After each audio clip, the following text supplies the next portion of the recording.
la Fundació Trans ja fa una pila d'anys que creiem que la millor manera que tenim a les escoles d'anar millorant en el nostre dia a dia i d'anar millorant en la nostra tasca docent és la de col·laborar entre els 19 centres que actualment formem part de la Fundació. Hem vingut a aquesta conferència perquè hem vingut a escoltar diferents exposicions dels treballs de recerca de diferents escoles i jo espero que serà una experiència bona, ja que podrem veure com són els diferents treballs de recerca, com és una exposició i podrem apreciar diferents treballs diferents. Som els encarregats de conduir la gala que estem fent, que està sent molt divertida i ens estem passant molt bé.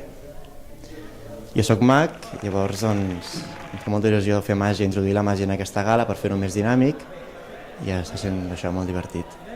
I el meu TR, anomenat La clau del futur, l'energia lliure, va sobre com dissenyar una bobina Tesla de disseny propi. Vaig pensar que provaria de fer una bobina Tesla de disseny propi.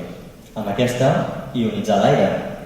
I com a valor afegit, introduir-la dins d'una maqueta a escala del projecte Warning Club. Doncs a mi el que m'ha agradat més ha estat els videojocs, perquè m'agrada bastant els videojocs.